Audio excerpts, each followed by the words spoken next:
Hello dear student, once again welcome back to your Parasai academy A square. हम लोग physical chemistry में next topic पढ़ रहे हैं, थर्मोडायनेमिक्स एंड थर्मोकेमिस्ट्री। ये टॉपिक मैं आपको क्लियर कर दूं, सीबीएसई पॉइंट ऑफ व्यू से अगर आप जेईई नीट सिलेबस को देखोगे तो क्लास 11th में पढ़ना है, लेकिन अगर आप महाराष्ट्र स्टेट बोर्ड से हो तो ये टॉपिक आपको क्लास 12th में पढ़ना है। अगर महाराष्ट्र स्टेट बोर्ड से देखोगे तो क्लास 12 का टॉपिक है, तो ये बोर्ड के लिए भी ज़्यादा इंपॉर्टेंट टॉपिक होता है और कॉम्पिटिशन के लिए भी ज़्यादा इंपॉर्टेंट टॉपिक होता है। और अगर आप कॉम्पिटिटिव एग्जामिनेशन के सिलेबस से बच्चे बात करते हो तो 11th में फिजिकल से दो ही टॉपिक है जो बच्चों को डिफिकल्ट जाता है। ऑलरेडी मैं आपको बता चुका हूँ, एक है इक्विलिब्रियम जिसके दो पार्ट होते हैं, chemical equilibrium and ionic equilibrium, और दूसरा आपका ये थर्मोडायनेमिक्स जिसके भी दो पार्ट होते हैं, थर्मोडायनेमिक्स एंड थर्मोकेमिस्ट्री। थोड़ा सा क्रिटिकल कॉन्सेप्ट होता है, मैथमेटिकल कॉन्सेप्ट है, आप इसको समझ के पढ़ते हो तो काफ़ी आसान टॉपिक है, इजीली आप इसको सॉल्व कर सकते हो। बहुत लेंदी प्रॉब्लम नहीं होता है, छोटे से प्रॉब्लम होते हैं, छोटे से कॉन्सेप्ट पे बेस्ड होते हैं। थ्योरेटिकल टॉपिक ज़्यादा नहीं है, पूरा का पूरा न्यूमेरिकल टॉपिक है, कॉन्सेप्ट ओरिएंटेड है। थोड़ा स्लो पढ़ेंगे, ध्यान से आप पढ़ना, आपको हर एक चीज़ समझ में आएगी। जहाँ पे आपको समझ में नहीं आए आप बोल सकते हो, आप उसी ड्यूरेशन पे कमेंट कर सकते हो। आइए टॉपिक को स्टार्ट करते हैं। दो वर्ड से मिलके बना हुआ है हेडिंग में, थर्मोडायनेमिक्स एंड थर्मोकेमिस्ट्री। ऐसा ही ऑलरेडी एक टॉपिक हम लोग पढ़ चुके हैं, chemical equilibrium and ionic equilibrium. Main point क्या था? इक्विलिब्रियम। केमिकल में केमिकल रिएक्शन इक्विलिब्रियम पे थे, आयनिक में आयनिक स्पेसीज इक्विलिब्रियम पे थे। इसमें भी देखो दोनों में एक वर्ड है थर्मो, एक है थर्मोडायनेमिक्स, दूसरा है थर्मोकेमिस्ट्री। अगर आप इस टॉपिक को देखो, थर्मो का मतलब होता है हीट। जब भी हम लोग थर्मो की बात करते हैं तो थर्मो का मतलब क्या होता है? हीट की बात करते हैं। और डायनेमिक्स मतलब क्या होता है? मोशन। डायनेमिक का मतलब क्या होता है? मोशन या फ्लो। तो कहीं ना कहीं इस टॉपिक में हम लोग हीट के फ्लो को पढ़ेंगे। और आपको बता दूं कि ये सेम टॉपिक आपको फिजिक्स में भी पढ़ना है, थर्मोडायनेमिक्स। वहाँ पे इस टॉपिक का नाम होता है हीट एंड थर्मोडायनेमिक्स, और यहाँ पे इस टॉपिक का नाम है थर्मोडायनेमिक्स एंड थर्मोकेमिस्ट्री। दोनों में थर्मोडायनेमिक्स कॉमन ही है, एक ही कॉन्सेप्ट को बार बार पढ़ना है। जितनी चीज़ आप थर्मोडायनेमिक्स में यहाँ पढ़ोगे, फिजिक्स में भी वहीं पढ़ोगे। वहाँ पे कार्नोट इंजन वगैरह थोड़ा एडिशनल पार्ट आता है 10%, बाकी 90% सिलेबस सेम ही है। तो आप कहीं भी एक टॉपिक को पढ़ो, आपका दोनों सब्जेक्ट का एक एक चैप्टर का आपका कंप्लीट होगा। मैंने आपको ऑलरेडी बताया, थर्मो का मतलब क्या होता है? हीट। डायनेमिक्स का मतलब क्या होता है? फ्लो या मोशन कह सकते हो, कुछ मूव करिए। तो थर्मोडायनेमिक्स में हम लोग हीट के फ्लो को पढ़ते हैं, और हीट का फ्लो, हीट का मूवमेंट किसी फिजिकल प्रोसेस में भी हो सकता है और किसी केमिकल प्रोसेस में। हाँ है ना? फिजिक्स में हम लोग फिजिकल चेंजेस देखते हैं कि कोई भी फिजिकल प्रोसेस में क्या हीट का फ्लो होता है। लेकिन इसका सेकंड हेडिंग है क्या? थर्मोकेमिस्ट्री। केमिस्ट्री का मतलब क्या हो गया? Chemical reaction. तो किसी भी केमिकल रिएक्शन में हीट का जो फ्लो होगा, चेंज होगा, उसी को क्या बोलेंगे? थर्मोकेमिस्ट्री। क्लियर है? तो टॉपिक हेडिंग समझ में आया कि इस टॉपिक में हम लोग क्या पढ़ेंगे कि हीट का फ्लो पढ़ेंगे, ये थर्मोडायनेमिक्स का पार्ट होगा। जब वही हीट का फ्लो किसी भी केमिकल रिएक्शन में क्या होता है, ऑलरेडी एक वर्ड आपका सुना हुआ है, अगर हीट लॉस होता है या हीट एब्जॉर्ब होता है, इसके बेसिस पे रिएक्शन को आप नाम देते थे एक्सोथर्मिक एंड इंडोथर्मिक। याद करो, इक्विलिब्रियम में जब हमने टाइप ऑफ रिएक्शन पढ़ा था, वहाँ पे ये चीज़ आपको मैंने पढ़ाई थी, एक्सोथर्मिक एंड। सेम यही चीज़ आपको यहाँ भी पढ़ना है कि किसी भी केमिकल रिएक्शन में हीट का फ्लो होगा तो उसके जो एस्पेक्ट में कॉन्सेप्ट पढ़ेंगे उसी को क्या बोलेंगे? थर्मोकेमिस्ट्री। आपने यही पूछा था ना कि सर इस टॉपिक में क्या पढ़ने वाले हैं, अब देख लो। अब यही हेडिंग है। थर्मो का मतलब होता है हीट या एनर्जी, दोनों चीज़ कह सकते हैं, हीट या heat is a form of energy, work is a form of energy. Clear है? एनर्जी के यहाँ पे दो फॉर्म को पढ़ेंगे आगे, एक को पढ़ेंगे हीट, दूसरे को क्या पढ़ेंगे? वर्क। तो थर्मो का मतलब हुआ हीट या एनर्जी कह सकते हो, डायनेमिक्स का मतलब क्या होता है? फ्लो और मोशन। यही डिफिनेशन ही है। Thermodynamics is the branch of science which deals with energy change taking place in all physical and क्या बेटा? Chemical process. जो फिजिकल चेंज में और केमिकल चेंज में एनर्जी का फ्लो होगा उसी को क्या बोलेंगे? थर्मोडायनेमिक्स। लेकिन थर्मोकेमिस्ट्री किसको बोलेंगे? सिर्फ केमिकल चेंज में जो एनर्जी का फ्लो होगा उसी को क्या बोलेंगे? Thermochemistry. while chemical thermodynamics is the branch of thermodynamics in which deal with the study of energy change taking place in क्या बेटा? Chemical process. तो अगर केमिकल प्रोसेस में सिर्फ एनर्जी का चेंज या फ्लो है तो उसको थर्मोकेमिस्ट्री बोलेंगे, फिजिकल या केमिकल दोनों में है तो उसको क्या बोलेंगे? थर्मोडायनेमिक्स बोलेंगे। शुरू का पार्ट जो फर्स्ट लेक्चर है थोड़ा सा थ्योरेटिकल ही होगा। इसके दो फॉर्म होते हैं थर्मोडायनेमिक्स, एक वर्ड होता है थर्मो, दूसरा वर्ड क्या होता है? डायनेमिक्स। थर्मो मतलब हीट डायनेमिक्स का मतलब उसका फ्लो या मूवमेंट बोलते हैं। फिर है थर्मोडायनेमिक्स का एडवांटेज क्या है, इस चैप्टर जो हम लोग पढ़ते हैं तो इसका एडवांटेज क्या है। एक तो सबसे पहला एडवांटेज है कि किसी भी प्रोसेस में जो एनर्जी का चेंज या फ्लो है हम लोग उसको स्टडी कर सकते हैं। तो पहला यही है, it gives information about thermodynamics law, कि कौन कौन से थर्मोडायनेमिक लॉ होते हैं। जैसे तुम हमेशा पढ़ा होगा कि इस यूनिवर्स की एनर्जी टाइम के साथ हमेशा क्या होगी, बढ़ती है। आगे तुमको बता दूं कि तुमको जीरोथ लॉ जो अभी सिलेबस में नहीं है, फिर आप इसके फर्स्ट लॉ को पढ़ते हो, फिर आप इसके सेकंड लॉ को पढ़ते हो, फिर आप इसको थर्ड लॉ को पढ़ते हो। जैसे न्यूटन के first, second and third law को पढ़ते हो, यहाँ पे भी आप 3 लॉ को पढ़ोगे। कौन कौन सा, थर्मोडायनेमिक्स का first law, second law and third law. Mainly आपके सिलेबस में 2 ही लॉ पढ़ना है, थर्मोडायनेमिक्स लॉ 1 एंड लॉ 2। दूसरा, it help us to predict whether a chemical reaction will take place और not under the given set of condition. मतलब second point कह रहा है कि ये किसी भी प्रोसेस के फिजिबिलिटी को बताएगा। मतलब ये रिएक्शन होगा या नहीं होगा, होगा मतलब फिजिबल है, नहीं होगा मतलब नॉट फिजिबल है। तो रिएक्शन फिजिबल है या नहीं, हम लोग उस पॉइंट को डिस्कस करते हैं। पहला एडवांटेज क्या है कि आप लॉ ऑफ थर्मोडायनेमिक्स पढ़ते हो। जैसे कंजर्वेशन ऑफ एनर्जी आप सुनते हो कि क्लास 8 10th में, energy can neither be created not be destroy, it can be transfer from one form to another form. ये भी लॉ ऑफ थर्मोडायनेमिक्स ही है। तो एनर्जी से रिलेटेड डिफरेंट लॉ को पढ़ते हैं। जैसे फिजिक्स में मोशन में आप मोशन से रिलेटेड डिफरेंट लॉ को पढ़ते हो, न्यूटन का first law, second law and third law. फिर दूसरा कहता है कि ये बताता है कि कोई भी प्रोसेस फिजिबल होगा या नहीं होगा, उस रिएक्शन के होने और नहीं होने की संभावना को बताता है। अब मान लो थर्मोडायनेमिक्स से आपको पता चल गया कि ये प्रोसेस पॉसिबल ही नहीं है, और आप उसमें कितना भी एफर्ट और टाइम लगाओ, होगा क्या, नहीं होगा। तीसरी चीज़, it gives information about various energy change. Energy का ट्रांसफॉर्मेशन किस फॉर्म से किस फॉर्म में हो सकता है, हम लोग इसकी बात को भी करते हैं। ये थर्मोडायनेमिक्स की खूबसूरती है, ये एडवांटेज है। फिर कहोगे सर डिसएडवांटेज क्या है, तो इसका डिसएडवांटेज क्या है कि ये कभी भी किसी भी चीज़ के बल्क के बारे में इंफॉर्मेशन देगा। जैसे एक चीज़ में बोलूँ, जैसे इस क्लास में बच्चे बैठे हुए हैं, तो थर्मोडायनेमिक्स ये बता सकता है कि इस क्लासरूम का परफॉर्मेंस कैसा होगा। हाँ ये ना, अभी क्रिकेट मैच चल रहा है तो थर्मोडायनेमिक्स ये बता सकता है कि टीम इंडिया जीतेगी या नहीं जीतेगी। थर्मोडायनेमिक्स किसी पार्टिकुलर प्लेयर के बारे में नहीं बताएगा कि ये प्लेयर कितने रन मारेंगे, वो नहीं बता सकता है। हमेशा क्या बताएगा, बल्क प्रॉपर्टी को बताएगा। बोलोगे ना, ये लिखा हुआ है, thermodynamics deal with the property like temperature, pressure, volume etc. of the matter in बेटा bulk but does not tell us anything about the individual property of atom or molecule. Thermodynamics deal with macroscopic, macro और micro, micro मतलब होता है small scale पे, macro मतलब होता है large scale पे। तो thermodynamics deal with macroscopic system but not the क्या बेटा, माइक्रोस्कोपिक सिस्टम। तो थर्मोडायनेमिक्स हमेशा सिस्टम के मैक्रोस्कोपिक को बताता है, माइक्रोस्कोपिक को नहीं बताता है। दूसरा है, it tell us whether the given chemical reaction will take place और नॉट। जो अभी बताया ये बता देता है कि केमिकल रिएक्शन होगा या नहीं होगा, ये बताएगा। बट किस स्पीड से होगा इसको नहीं बताता है। मतलब ये क्या बता सकता है, किसी भी केमिकल रिएक्शन के होने और ना होने की प्रोबेबिलिटी को बता सकता है। अगर होगा तो किस स्पीड से होगा उसको नहीं बताता है। स्पीड ऑफ रिएक्शन के लिए क्लास 12 में एक चैप्टर है जिसका नाम है केमिकल काइनेटिक्स। हम लोग वहाँ जाकर के रिएक्शन की स्पीड को पढ़ते हैं, और रिएक्शन की पॉसिबिलिटी को हम लोग किस में पढ़ते हैं, थर्मोडायनेमिक्स में। यही 2 इसके क्या है, लिमिटेशन या डिसएडवांटेज है। ये भी पूछा हुआ क्वेश्चन है आपको कि थर्मोडायनेमिक्स के एडवांटेज क्या है, थर्मोडायनेमिक्स के लिमिटेशन क्या है। थ्योरेटिकल क्वेश्चन नीट का पूछा हुआ है। But does not tell us anything about the क्या बेटा, rate of reaction. Rate of reaction का मतलब हुआ स्पीड ऑफ रिएक्शन। किसकी बात हो गई, स्पीड ऑफ। क्या मेरी बात समझ में आई, आगे बढ़ सकता हूँ। नेक्स्ट कहता है इस टॉपिक को समझने के लिए कुछ इंपॉर्टेंट टर्म्स है जो आपको समझने हैं, जो आपको पता होने चाहिए। तुम कहोगे वो इंपॉर्टेंट टर्म्स क्या क्या है। तो पहला टर्म्स यहाँ पे 3 वर्ड यूज होता है, system, surrounding, boundary and universe. अब देखो रुक करके समझो कि ये टर्म्स क्यों आए।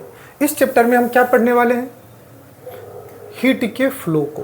क्या पढ़ने वाले हैं, हीट के। तो हीट कहीं ना कहीं से तो फ्लो होगा। जैसे मान लो कि सुबह सुबह मयंक लेट उठता है, सर्दी का टाइम है, तो मयंक की मम्मी ने इसको सुबह सुबह कॉफ़ी बना करके दी, तो कॉफ़ी का टेम्परेचर क्या होगा, गर्म। मयंक कॉफ़ी देख लिया, वापस से कंगारू के जैसे ब्लैंकेट से सर बाहर निकाला, फिर सर को ब्लैंकेट के नीचे ले आया, होता है ना, हम सुबह सुबह फिर ब्लैंकेट से कवर करके सो जाते हैं, फिर सो लिया आधा घंटा, तो कॉफ़ी ठंडी हुई होगी नहीं हुई होगी? क्यों ठंडी हुई होगी? क्योंकि कॉफ़ी की जो हीट होगी या जो एनर्जी होगी वो टेम्परेचर क्या हुआ, लॉस हुआ होगा। कहाँ से कहाँ? कॉफ़ी के कप से लेकर के सराउंडिंग में। अरे कॉफ़ी का ठंडा होना, तो हीट कौन लॉस कर रहा है? कॉफ़ी या वो कप जिसमें कॉफ़ी रखी हुई है, या बाहर जो का जो चीज़ है कॉफ़ी। तो जिस वक्त जो पार्टिकुलर चीज़ हीट को लॉस कर रहा होगा वो तुम्हारा क्या हो गया, सिस्टम। कॉफ़ी कहाँ है, कप में, और उस कॉफ़ी को सराउंडिंग से कौन अलग कर रहा है, कप। तो कप क्या हो गया, बाउंड्री। और उस रूम में जो भी चीज़ उस कॉफ़ी को छोड़ दो तो बाकी हर कुछ क्या हो गया, बोलो है ना। हम लोग कॉफ़ी को स्टडी कर रहे हैं तो मैंग क्या हो गया, सराउंडिंग। अब हम लोग मैंग पे बात कर रहे हैं तो मैंग क्या हो गया, सिस्टम। बाकी चीज़ क्या हो गई, कोई दिक्कत? मतलब ये सिंपल शब्दों में अगर समझो तो जिस टाइम पे जिस चीज़ को हम ऑब्जर्व कर रहे होते हैं वो अपना क्या हो गया, सिस्टम। उसके अलावा बाकी चीज़ क्या हो गई, सराउंडिंग। और सिस्टम एंड सराउंडिंग को जो सेपरेट करता है वो क्या हो गया।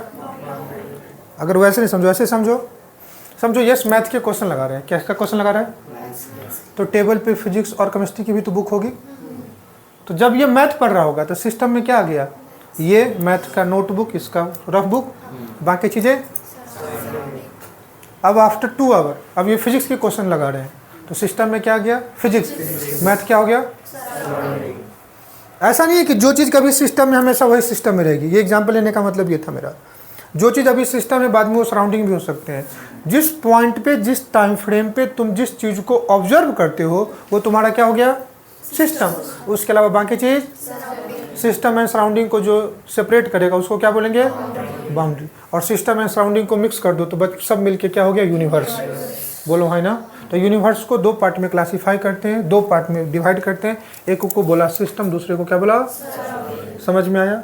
अब सिस्टम एंड सराउंडिंग को जो सेपरेट करेगा उसको क्या बोलेंगे, बाउंड्री। बाउंड्री रियल भी हो सकता है, बाउंड्री इमेजिनरी भी हो सकता है। अरे बोलो, जैसे क्लास में लेफ्ट हैंड साइड बॉयज बैठे हैं, राइट हैंड साइड गर्ल्स बैठे हैं, एक इमेजिनरी बाउंड्री है या नहीं है, बोलो ना, हाँ या ना। तो बाउंड्री इमेजिनरी भी हो सकते हैं और रियल भी हो सकते हैं, रिजिड भी हो सकते हैं और वेरिएबल भी, मूवेबल भी हो सकते हैं, फ्लेक्सिबल भी हो सकते हैं, किसी भी टाइप से। पहले इतना समझते हैं, यही हम लोग को पढ़ना है। कुछ इंपॉर्टेंट टर्म्स पढ़ना इस टॉपिक को समझने के लिए।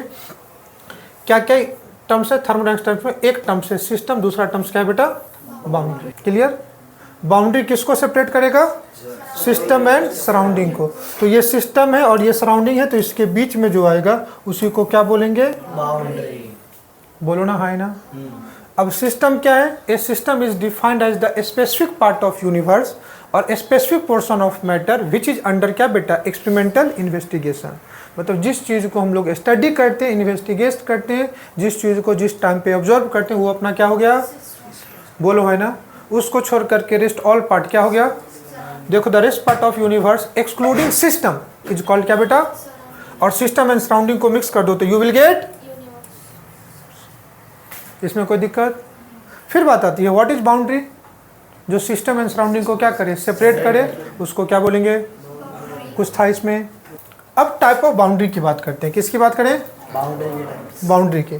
तो मैंने क्या बोला, रियल और क्या हो सकते हैं, रिजिड एंड क्या हो सकते हैं, कंडक्टिंग एंड क्या हो सकते हैं, बोलो है ना। अभी मैंने कॉफ़ी वाली एग्जांपल दी थी, मैंग की दी थी ना। अब मम्मी को पता है कि रोज़ ये सो जाता है, मम्मी को सुबह सुबह समझो कि पूजा पे जाना होता होगा, कहीं जाना जाता होगा, तो मम्मी तो वेट नहीं करेगी ना कि शहजादे उठे तो कॉफ़ी बनाए। मम्मी क्या करेंगे, अब एक थर्मोफ्लास्क ले आएंगी, अब उसमें कॉफ़ी बना करके रख देंगे। अब ये जब सो के उठे, 5 बजे उठे या 10 बजे उठे, थर्मोफ्लास्क में से कॉफ़ी डालेगा और पी लेगा। उस केस में कॉफ़ी ठंडी होगी क्या, किसी भी अच्छे कंपनी का थर्मोफ्लास्क ले, 6 घंटे तक चीज़ें एज इट इज़ गर्म रहती है, बोलो। उस केस में वो थर्मोफ्लास्क का जो बाउंड्री है, जो उसका कंटेनर है, वो कैसा हो गया, कंडक्टिंग या non conducting, non conducting. Conducting होता तो ठंडा हो जाता है, हीट लॉस होता। अरे कंडक्टर और नॉन कंडक्टर ये बोलते हैं ना, जो हीट एंड इलेक्ट्रिसिटी को कंडक्ट करे उसको कंडक्टर, और इंसुलेटर किसको बोलते हैं, जो हीट एंड इलेक्ट्रिसिटी को नहीं करे, बोलो ना, हाँ या ना। तो बाउंड्री रियल और इमेजिनरी भी हो सकती है। Boundary rigid and boundary conducting and. अब ध्यान से देखो, ये एक बीकर है, इस बीकर को अपन क्या कर रहे हैं, हीट दे रहे हैं। इस बीकर को क्या कर रहे हैं, इसमें समझो कि वाटर है, क्या है, कोई दिक्कत। अब इस बीकर को अगर हीट दें, यहाँ से क्या दे रहे हैं अपने, यहाँ से हीट दे रहे हैं, समझो गैस के ऊपर रखे हुए, तो पानी का टेम्परेचर बढ़ेगा। तो इस केस में हम किसको गर्म कर रहे हैं, पानी को गर्म कर रहे हैं कि इस पैन को गर्म कर रहे हैं। ये क्या है तुम्हारा, पानी को कर रहे हैं। तो कभी ऐसा होता है कि खाली पैन गैस पे डाल करके तुम छोड़ देते हो, नहीं। पर्पस क्या होता है, इसमें जो वाटर है, वाटर को अपन गर्म कर रहे हैं। तो पैन क्या कर रहा है, वाटर को अपने अंदर रखा हुआ ना, तो पैन क्या हो गया, बाउंड्री। पैन क्या हुआ, तो ये जो पैन है ये क्या हो गया, जो वाटर है ये क्या हो गया,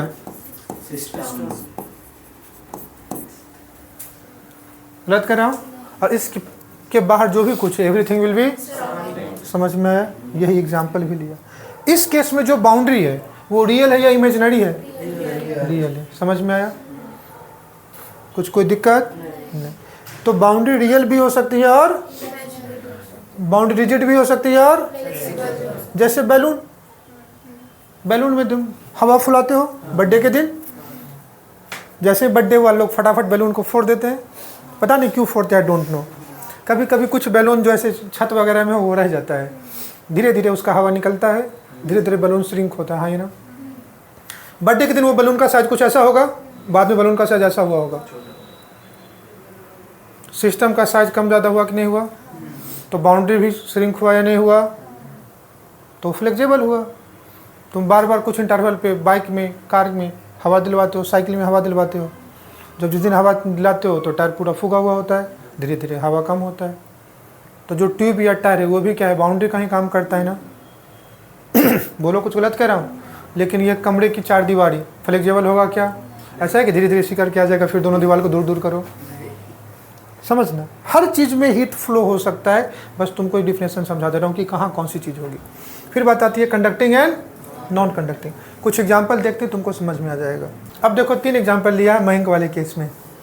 पहले वाले में अरे है ना, गर्म चाय की प्याली हो, इसको पिलाने वाली हो, ये गर्म चाय है।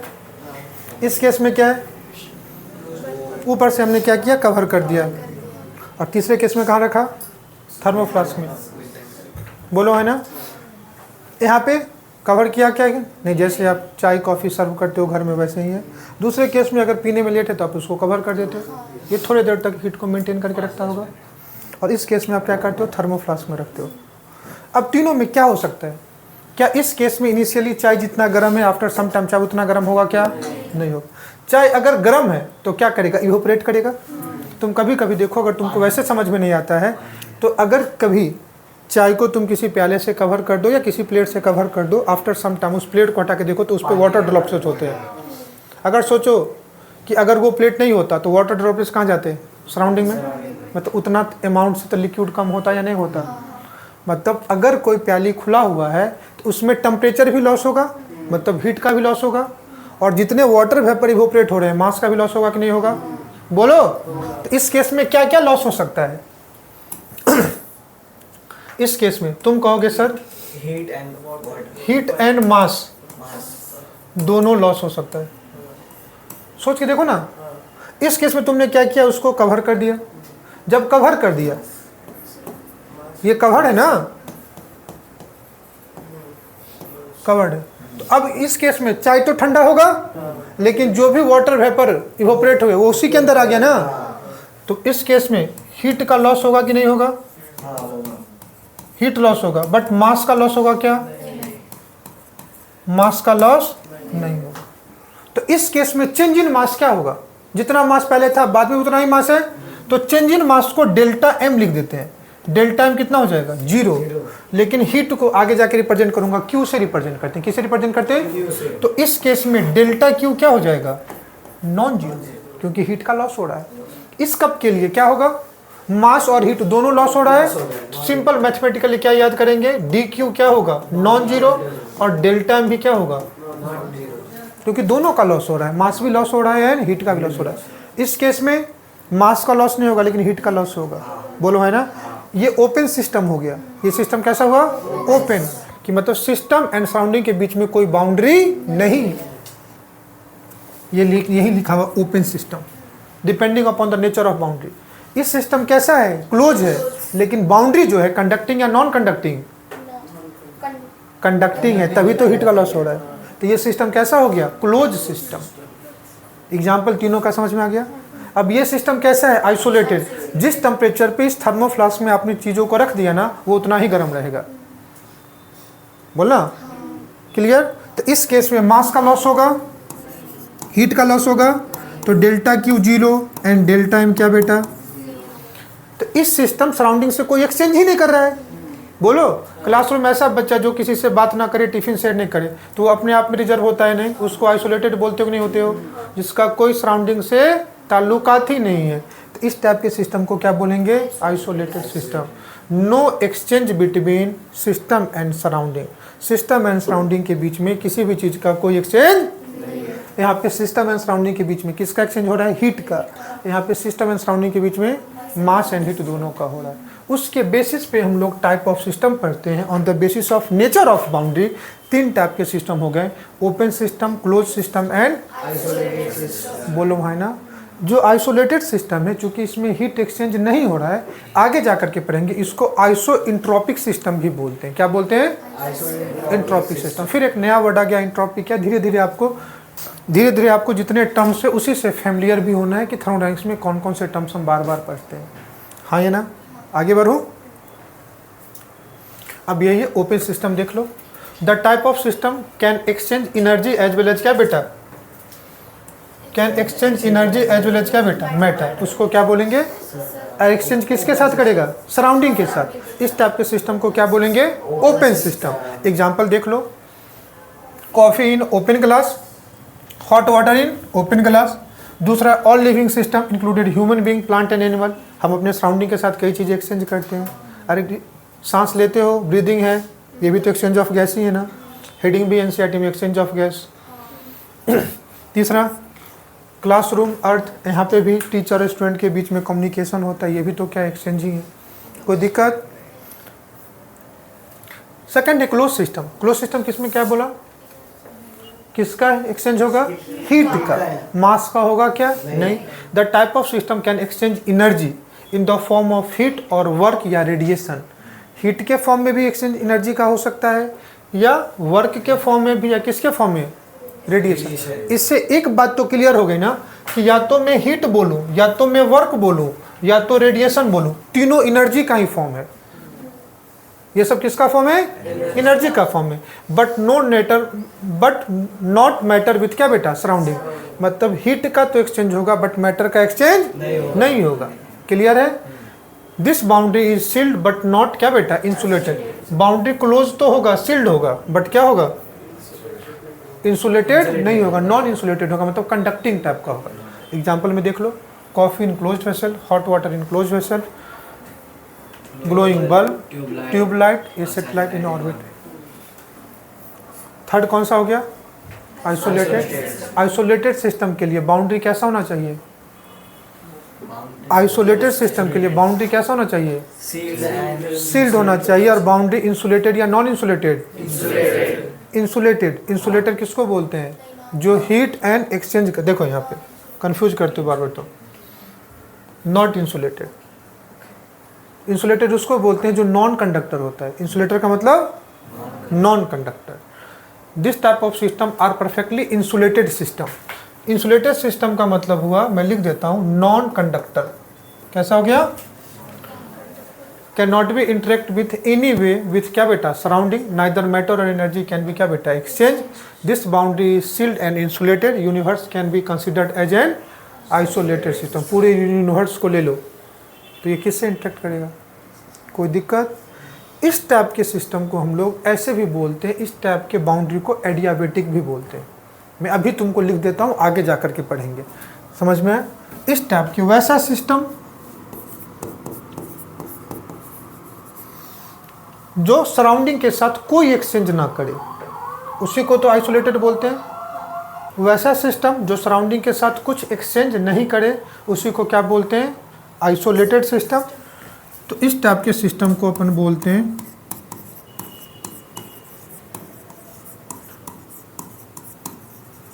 क्या बोलते हैं, आइसोलेटेड सिस्टम। इसका एक और नाम बोलता हूं, आगे जाके पढ़ोगे, इसको बोलते हैं एडियाबेटिक।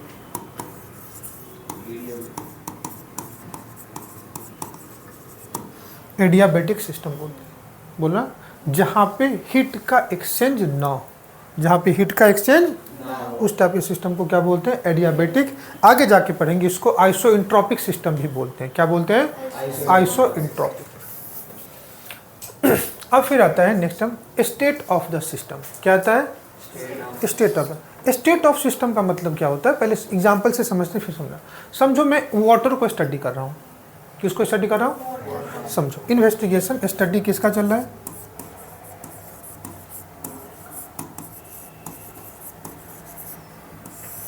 अगर मैं वाटर को स्टडी करूं, किसको स्टडी करूं, तो वाटर के कितने फॉर्म होते हैं, 3 फॉर्म। तुमने वाटर लिक्विड के फॉर्म में भी देखा होगा, तुमने वाटर आइस के भी फॉर्म में देखा होगा, तुमने वाटर वेपर के फॉर्म में देखा। स्टेट मतलब उसके फिजिकल स्टेट की बात हो रही है, हाँ है ना। तो वाटर के स्टडी ऑफ वाटर के लिए अगर मैं इसके स्टेट की बात करूं तो ये किस फॉर्म में हो सकता है, सॉलिड, किस फॉर्म में हो सकता है, लिक्विड, और किस फॉर्म में हो सकता है बच्चों, क्या किसी बच्चों को इसमें कोई संदेह, तुम कहोगे नो सर, है क्या कोई दिक्कत है तो तुम बताना। अब वाटर सॉलिड पे होगा या लिक्विड पे होगा या गैस पे होगा, ये किन चीजों पे डिपेंड करता है, बिल्कुल सही बोलो सर, टेम्परेचर कैसा है या प्रेशर कैसा है, बोलो है ना। तो 3 चीजें होती है। देखो अब वाटर के मैं स्टेट को बात कर रहा हूं, लेकिन वाटर का फिजिकल स्टेट किस चीज़ों पे डिपेंड करता है, तुमने कहा सही बोला, बोल बेटा, क्या बेटा, टेम्परेचर बोला, और क्या बोला, दूसरा क्या हो सकता है, प्रेशर, तीसरा मैं ले लेता हूं वॉल्यूम। क्या ले लूं, तो टेम्परेचर, प्रेशर और वॉल्यूम, हाँ है ना। तो अगर टेम्परेचर प्रेशर तुम चेंज किए तो वाटर का स्टेट चेंज हुआ कि नहीं हुआ। तो जो चेंज होता है उसको बोलते हैं वेरिएबल, मैथ वाले बच्चे जानते होंगे, बोलो है ना, जो चेंज करे उसको क्या बोलते हैं। तो ये सब क्या हो गए, थर्मोडायनेमिक्स स्टेट वेरिएबल, मतलब थर्मोडायनेमिक्स वेरिएबल जिसके चेंज होने से स्टेट क्या हो जाए, चेंज हो जाए, that's why these are called thermodynamic state, बोलो है ना। तो इसको बोलते हैं थर्मोडायनेमिक्स, थर्मोडायनेमिक्स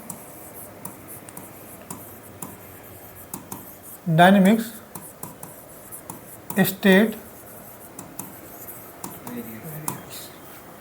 क्या कहोगे, क्या क्या हो गए थर्मोडायनेमिक्स स्टेट वेरिएबल, टेम्परेचर को T से, प्रेशर को P से, वॉल्यूम को V से।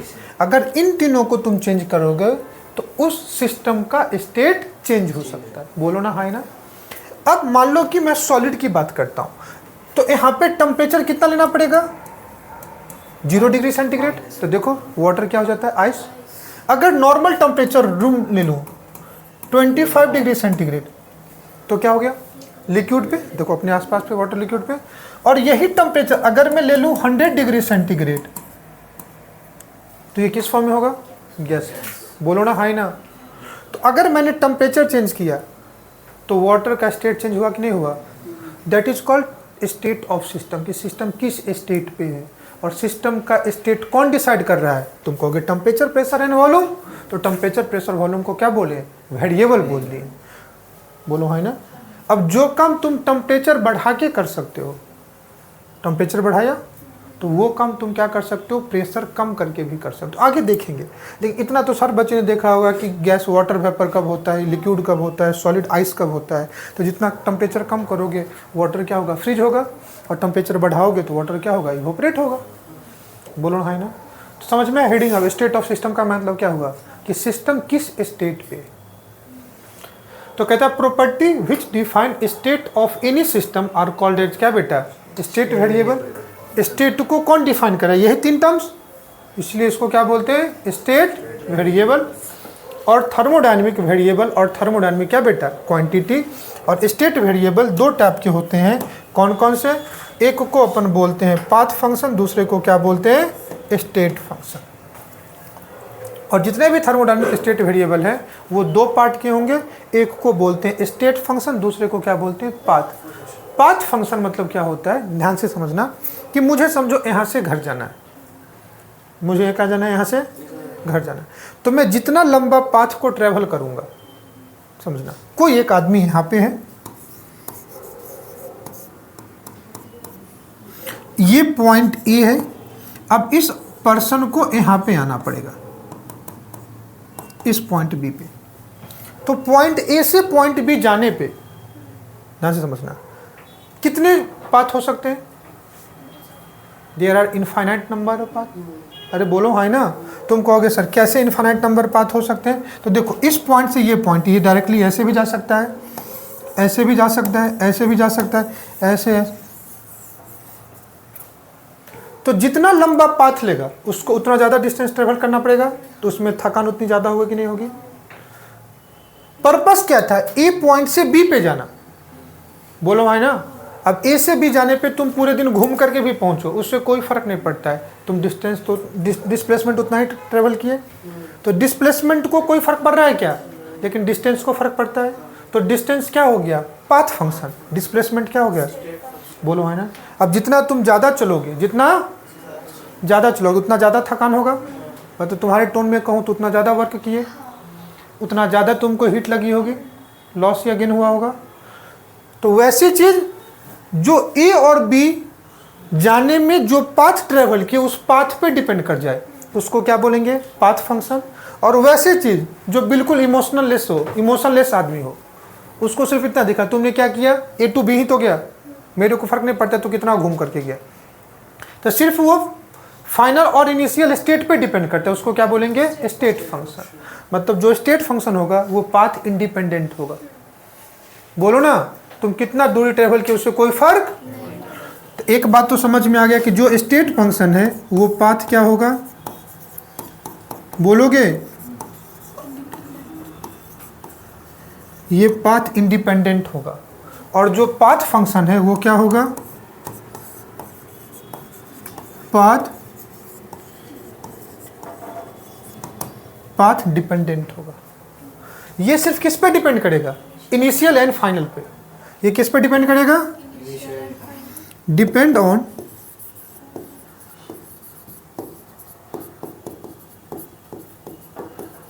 Initial and final position. तो इसको क्या बोलेंगे? State function.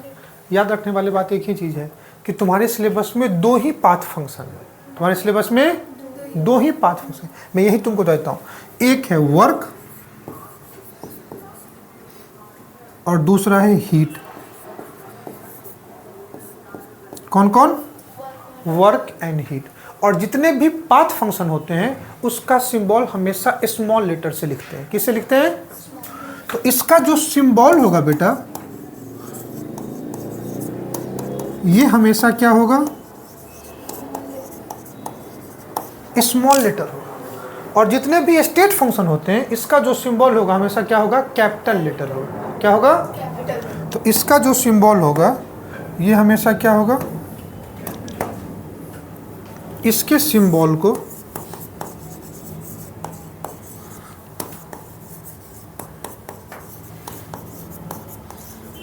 कैपिटल लेटर से रिप्रेजेंट करते हैं। और इसको किससे? क्या मेरी बात समझ में आई? अब रुक करके पढ़ लेते हैं आगे। पहला क्या गया? State function. क्या कहता है? Those state variable which depend upon initial and final state. किसकी बात कर रहे हैं हम लोग? State function. क्या था state function? Those state variable which depend upon initial and क्या बेटा? Final state of system but does not depend upon path और mechanism follows by the system to achieve final state are called क्या बेटा? State function. बोलो भाई ना। तो state function अपनी मेमोरी में रखें। तो इमोशनलेस या इमोशन वाला पर्सन है? इमोशनलेस। समझ में आया? कोई दिक्कत? तो ये सिर्फ इनिशियल एंड फाइनल पे। फिर अपने सिलेबस में आता है जितने भी स्टेट फंक्शन है उसको हम किससे रिप्रेजेंट करते हैं? कैपिटल लेटर से। और स्टेट फंक्शन क्या क्या है अब यहीं पे तुम सारे टर्म्स को पढ़ लो जो अपने सिलेबस में पढ़ना है। सबसे पहला ई। यही है ना बेटा ई, या कई बार इसको तुम देखोगे यू से भी लिखा होता है। फिजिक्स में यू से लिखते हैं, केमिस्ट्री में ई से लिखते हैं, जिसको अपन बोलते हैं इंटरनल एनर्जी। इंटरनल एनर्जी बोलते हैं, बोलो है ना।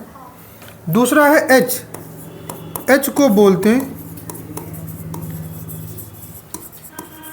क्या बोलते हैं, इंथैल्पी। तीसरा क्या है, एस, एस को बोलते हैं इंट्रोपी। सब पढ़ेंगे धीरे धीरे, परेशान मत होना। तीसरा क्या है, जी, जी को बोलते हैं गिब्स फ्री एनर्जी बोलते हैं। आगे पता है टी किसको बोलते हैं, टेम्परेचर, पी किसको बोलते हैं, प्रेशर, वी किसको बोलते हैं, वॉल्यूम। मैं लिख ही देता हूँ। टी मतलब टेम्परेचर, पी मतलब प्रेशर, और वी मतलब वॉल्यूम। इसमें एक चीज़ बताना जरूरी है, टेम्परेचर की बात हम लोग जब भी करते हैं तो टेम्परेचर हम लोग किस में लेते हैं, केल्विन में लेते हैं। किस में लेते हैं, केल्विन स्केल में लेते हैं। और हमेशा जब तुमको टेम्परेचर अगर डिग्री सेंटीग्रेड में दिया हो तो डिग्री सेंटीग्रेड में 273 ऐड करोगे तो you will get temperature in kelvin scale. बोलो। तो ऐसे भी याद रख सकते हो, जितने भी थर्मोडायनेमिक्स में तुमको पढ़ने हैं, work and heat path function है, रेस्ट ऑल क्या है, स्टेट फंक्शन। कई बार तुमको एमसीक्यू में मिलेगा, which of the following are state function, which of the following are path function. Enthalpy, internal energy, entropy, Gibbs free energy, temperature, pressure, volume, all these are state function. तुम कहोगे sir path function, तो देखो work done and heat. और path function को हमेशा small letter से represent करते हैं, और ये डिपेंड करता है property of the system which depend upon initial and final state of the system as well as, देखो पाथ और मैकेनिज्म फॉलोज बाय द क्या बेटा, सिस्टम। तो उसको क्या बोलेंगे, path function. All the path function are denoted by small letter. दो ही तुमको पढ़ना है, कौन कौन सा, हीट एंड वर्क। क्लियर है। अब बात आ जाती है कि जितने भी थर्मोडायनामिक प्रॉपर्टी है, जितने भी थर्मोडायनामिक प्रॉपर्टी जितना हमने अभी तक पढ़ लिया है, वो दो टाइप के होते हैं। एक को बोलते हैं इंटेंसिव प्रॉपर्टी, दूसरे को क्या बोलते हैं, एक्सटेंसिव प्रॉपर्टी। अब याद रखना एक्सटेंसिव और इंटेंसिव का मतलब क्या होता है। एक एग्जांपल बोलता हूँ, जैसे समझो मैं वाटर ले लूँ, क्या ले लूँ, वाटर।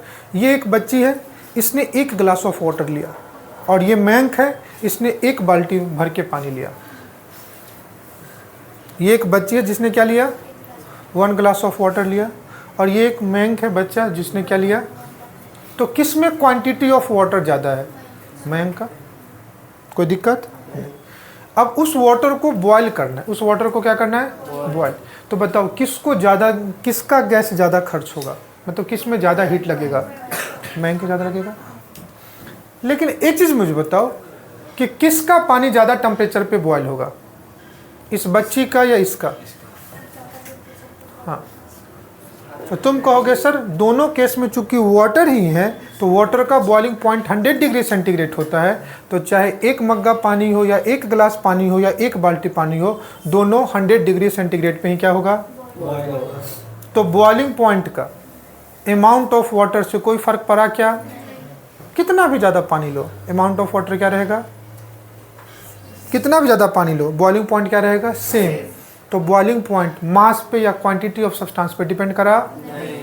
तो वैसी कोई प्रॉपर्टी जो quantity of substance, mass of substance पे डिपेंड ना करे, तो उसको क्या बोलेंगे, इंडिपेंडेंट। आई मतलब इंडिपेंडेंट, आई मतलब इंटेंसिव। और जो चीज़ें क्वांटिटी ऑफ सब्सटेंस पे डिपेंड करे उसको क्या बोलते हैं, एक्सटेंसिव। जैसे समझो इस रूम में आप बैठे हो, जो बच्चे देख रहे हो, जो बच्चा लेक्चर सुन रहा है उसके लिए भी है। आप जिस रूम में बैठे हो उस रूम में एयर का कुछ ना कुछ क्या होगा, डेंसिटी होगा, कुछ ना कुछ उस रूम में एयर का प्रेशर होगा ना। तुम क्या करो, एक इमेजिनरी बाउंड्री ले लो। इस रूम को मैंने 2 पार्ट में क्लासीफाई कर दिया, अरे दीवार ने दिया इमेजिनरी बाउंड्री, दीवार डाल दिया। तो अब बताओ जितना एयर था, एयर का डेंसिटी पे कोई फर्क पड़ा क्या, जो आप पे प्रेशर था उस पर कोई फर्क पड़ा क्या। तो रूम का साइज छोटा या ज़्यादा होने से डेंसिटी या प्रेशर कम ज़्यादा हुआ, तो कौन सी प्रॉपर्टी, इंटेंसिव प्रॉपर्टी। लेकिन एयर का वॉल्यूम कम ज़्यादा हुआ कि नहीं हो गया? एक इमेजिनरी बाउंड्री कर दिया, दो पार्ट में कर दिया, कम ज़्यादा हुआ ना, तो वो कौन सा हो गया? Intensive extensive. याद रखना, I for independent, I for intensive. वैसी कोई प्रॉपर्टी जो क्वांटिटी ऑफ सब्सटेंस पे डिपेंड करे उसको क्या बोलेंगे? एक्सटेंसिव। जो डिपेंड ना करे उसको क्या बोलेंगे? देखो नाम से भी है, यहाँ पे नाम में हमने क्या लिखा है? आई। आई मतलब इंटेंसिव, तो देखो इंडिपेंडेंट, और एक्सटेंसिव मतलब डिपेंडेंट। समझ में आ गया? कह रहा है those property of the system which are independent of matter, मतलब size and mass present in the system are called as intensive property. मतलब जो quantity of substance, mass of substance पे इंडिपेंडेंट हो उसको क्या बोलेंगे? इंटेंसिव। वैसी कोई प्रॉपर्टी ऑफ द सिस्टम जो mass and quantity of substance पे क्या करे? डिपेंड करे, उसको क्या बोलेंगे? समझ में आया? एग्जाम्पल देख लो। जैसे इस रूम को दो पार्ट में कर दो, वॉल्यूम कम ज़्यादा होगा कि नहीं होगा? तो देखो वॉल्यूम, नंबर ऑफ मोल्स कम ज़्यादा होंगे, उसका मास कम ज़्यादा होगा, गिव्स फ्री एनर्जी कम ज़्यादा होगा, उसके इंट्रोपी कम ज़्यादा होगा। चूँकि ये सब टर्म्स तुम्हें भी पढ़ा हुआ नहीं है तो पैरामीटर पढ़ लो। टर्मिनोलॉजी एक्सटेंसिव इंटेंसिव क्या है? जब इंथैल्पी आएगा तो पढ़ लेंगे, जब इंट्रोपी आएगा तो देख लेंगे। बोलो। Enthalpy, internal energy, heat capacity, force, surface area, ये सब मास पे डिपेंड करेगा। इसलिए सब क्या है? Extensive property. और ये जितने भी प्रॉपर्टी है ये सब क्या होंगे? इंटेंसिव प्रॉपर्टी होंगी। क्या क्या आ गया?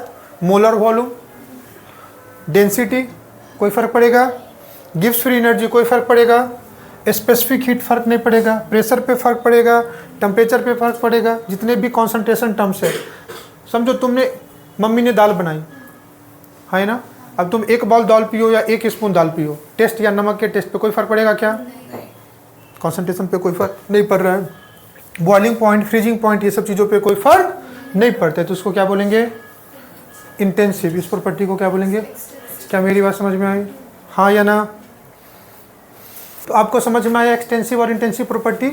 फिर एक स्पेशल पॉइंट है कि एक्सटेंसिव प्रॉपर्टी को इंटेंसिव प्रॉपर्टी में कवर कर सकते हो। जैसे मैं एक चीज़ लेता हूँ, अभी ध्यान से समझना। डेंसिटी, यहाँ पे डेंसिटी क्या होती है? हर बच्चा जानता होगा। Density D is equal to mass upon volume. Mass क्या है? देखो मास एक्सटेंसिव प्रॉपर्टी है, वॉल्यूम क्या है और डेंसिटी क्या है? मतलब कहने वाली बात आ गया, ratio of two extensive property gives intensive property. अरे बोलो ना, है ना? चेक कर लो। तो ऐसा नहीं है कि एक्सटेंसिव इंटेंसिव में चेंज नहीं हो सकती है, हो सकती है। यही स्पेशल पॉइंट्स में तुमको लिखा हुआ है कि कभी एमसीक्यू में पूछा, the ratio of two extensive property indicate क्या बेटा? Intensive property like density D is equal to mass upon volume. कह रहा है an extensive property can be converted into intensive property when it is defined for a unit amount of क्या बेटा? substance। कह रहा है किसी भी एक्सटेंसिव प्रॉपर्टी को आप इंटेंसिव प्रॉपर्टी में क्या कर सकते हो? कन्वर्ट कर सकते हो, जब उसको यूनिट अमाउंट के लिए कन्वर्ट करो। जैसे एक अभी तुम देखना, हीट कैपेसिटी लिखा हुआ है, हीट कैपेसिटी, जिसको C से रिप्रेजेंट करते हैं। नहीं है तो तुम देख लो, हीट कैपेसिटी इसमें होगा C, एक्सटेंसिव प्रॉपर्टी है। अब हीट कैपेसिटी को मैं पर मोल के लिए बोल दूं, मतलब ये एक्सटेंसिव प्रॉपर्टी है कि नहीं है? तो ये तुम्हारा कौन सा प्रॉपर्टी है? एक्सटेंसिव। लेकिन अगर मैं तुमसे बोलूं हीट कैपेसिटी पर क्या बेटा? मोल, तब एक्सटेंसिव प्रॉपर्टी पर मोल के लिए ले आया, तो अब ये प्रॉपर्टी हो गया इंटेंसिव प्रॉपर्टी। और हीट कैपेसिटी पर मोल को हम लोग बोलते हैं CM, मोलर हीट कैपेसिटी। चूंकि अभी तुमको ना हीट कैपेसिटी पता है ना मोलर हीट कैपेसिटी पता है, बट इतना सुन लो, जब हीट कैपेसिटी पढ़ेंगे तो तुमको ये चीज़ मैं फिर से बता दूंगा। तो किसी भी एक्सटेंसिव प्रॉपर्टी को अगर पर मोल पर यूनिट के लिए निकाल दो, that will be intensive property. अरे बोलो ना, हाँ ना? क्या मेरी बात समझ में आ रही है? क्लियर? थर्ड पॉइंट है, intensive property of a substance और नॉन एडिटिव प्रॉपर्टी। और जो इंटेंसिव प्रॉपर्टी है वो नॉन एडिटिव प्रॉपर्टी होती है। कोई दिक्कत? In nature while extensive property are additive in nature.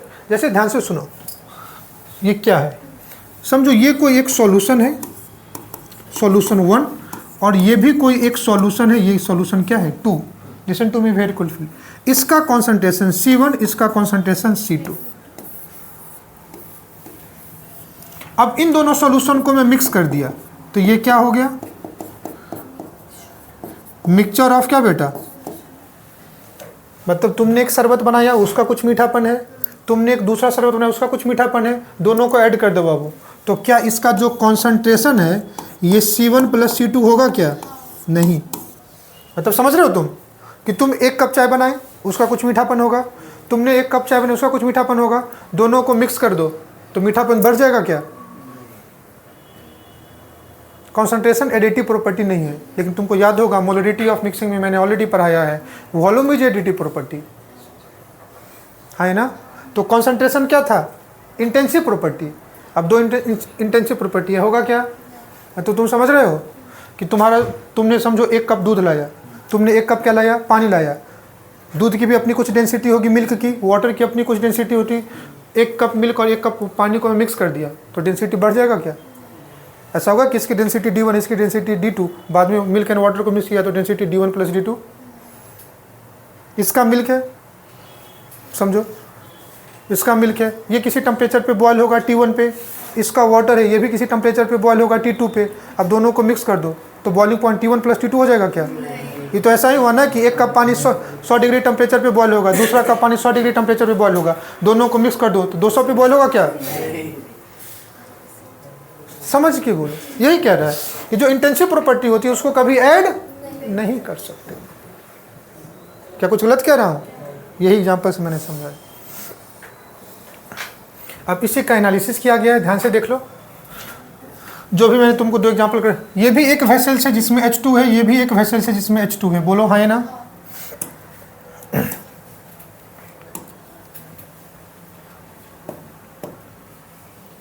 ये भी एक वेसल A है जिसमें H2 है, ये भी एक वेसल B है जिसमें H2 है। इस H2O का मास समझो M1 ले लिया, कितना ले लिया, और इसका मास कितना ले लिया, दोनों को मिक्स कर दो, दोनों वेसल्स को मिक्स कर दिया बाय एडिंग, तो ये क्या हो गया A + B, तो मास कितना हो गया, ऐड हो गया, तो डायरेक्टली ऐड हुआ कि नहीं हुआ। तो बताओ मास एक्सटेंसिव या intensive, extensive. Intensive property add नहीं होने वाला भाई, देखो मास एक्सटेंसिव है, इसका नंबर ऑफ मोल N1 है, इसका नंबर ऑफ मोल N2 है, तो total number of mole N1 + देखो एक्सटेंसिव प्रॉपर्टी। इसका वॉल्यूम कितना V1, इसका वॉल्यूम एडिटिव प्रॉपर्टी, तो जो ऐड हो जाए उसको क्या बोलते हैं, एक्सटेंसिव। कई तरीके से देख सकते हो। अब समझो इस वाटर का डेंसिटी कितना है D, इसका डेंसिटी D, दोनों को मिक्स करोगे सेम ही रहेगा ना। ऐड हुआ क्या, एक्सटेंसिव इंटेंसिव। इसका बॉइलिंग पॉइंट T, इसका बॉइलिंग पॉइंट, तो तुम्हारे हिसाब से 2T होना चाहिए। समझ में आ गया। तो जो प्रॉपर्टी डायरेक्टली ऐड हो जाए उसको क्या बोलेंगे, एक्सटेंसिव। जो प्रॉपर्टी ऐड ना हो उसको क्या बोलेंगे। क्या इससे ज़्यादा और कुछ तुमको समझाओ या समझ गए, कोई दिक्कत। लेट अस रिकॉल आज हमने क्या क्या पढ़ा।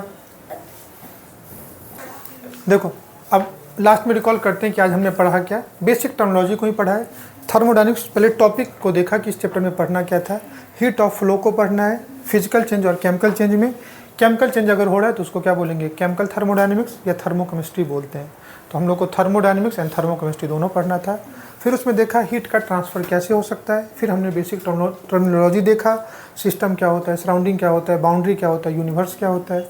फिर देखा कौन कौन सा मतलब इस सिस्टम में चेंज हो सकता है, किस तरह टाइप के सिस्टम हो सकते हैं। तो ओपन सिस्टम था, क्लोज सिस्टम था, आइसोलेटेड सिस्टम था।